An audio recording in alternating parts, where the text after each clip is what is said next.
Have you ever met someone who just seems to have the worst luck in the world? Today, we're diving into the bizarre and tangled story of a woman we'll call Karen, whose life was a series of unfortunate events. Or was it?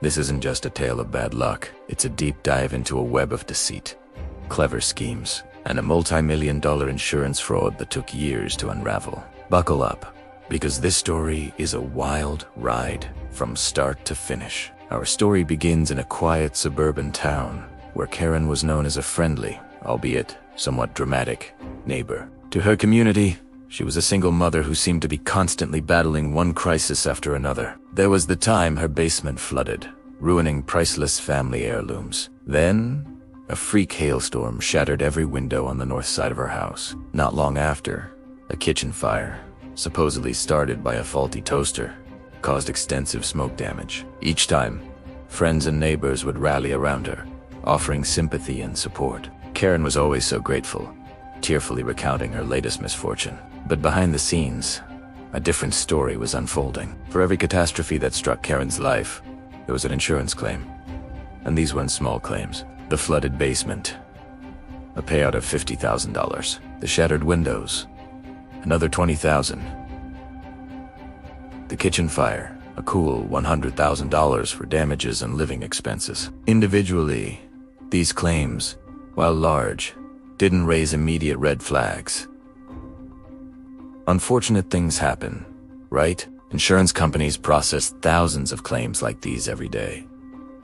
Karen was meticulous with her paperwork. She had receipts, contractor quotes, and emotional letters detailing the distress each incident caused. For a while, the system worked exactly as she'd planned. The first crack in her story appeared with a claim for a stolen jewelry collection. Karen reported that a priceless assortment of diamond necklaces, sapphire rings, and vintage watches inherited from her grandmother had been taken during a home break-in. The claimed value was astronomical, nearly $500,000. She provided photos of herself wearing some of the pieces at fancy events, and even had appraisals that seemed legitimate. The insurance company assigned a special investigator, a man named David, to handle the high-value claim. David had seen it all in his 20-year career, and his gut told him something was off. David started by doing what all good investigators do.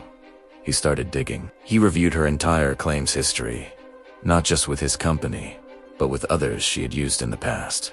A pattern began to emerge. Over 10 years, Karen had filed over 30 significant claims with 5 different insurance companies. Fires, floods, thefts, mysterious car accidents, where she was always the innocent victim.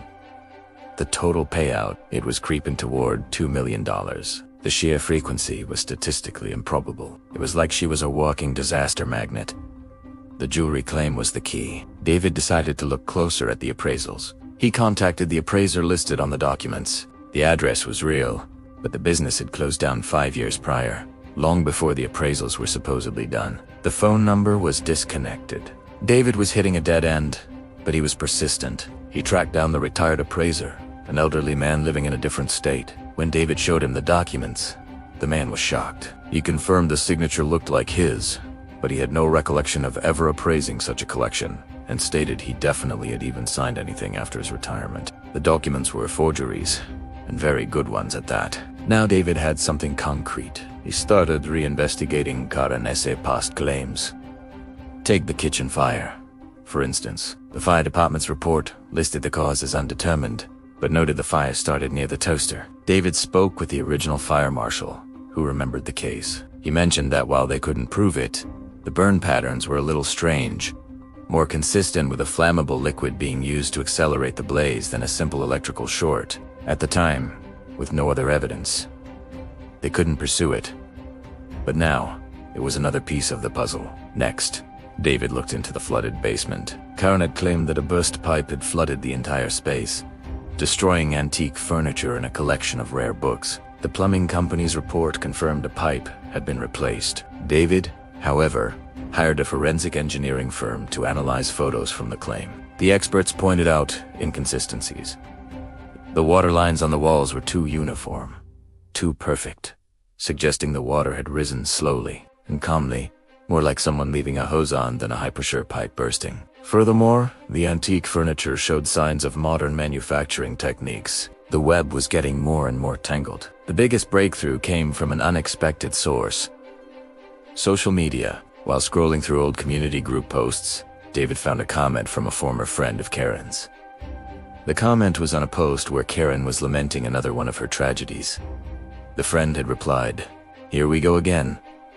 It was a small, cryptic comment, but it was enough. David reached out to this former friend, a woman named Sarah.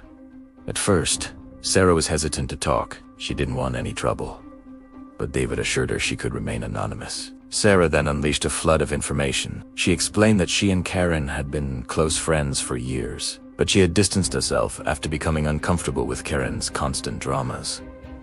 Sarah recalled a conversation where Karen had bragged about how easy it was to get money from insurance companies. She said Karen called it her unfortunate events fund. Karen had even tried to recruit Sarah into a scheme involving a staged car accident, which was the final straw for their friendship. Sarah also told David something crucial about the stolen jewelry. She remembered Karen showing her the collection years ago, but mentioning that most of it was high-quality cubic zirconia and costume jewelry she bought on trips abroad. She would then get fake appraisals made to create a paper trail of high value. Armed with this testimony, the forged appraisals, and the forensic analysis of the fire and flood, David had enough to bring the case to the authorities. The insurance company, along with the district attorney's office, launched a full-scale criminal investigation.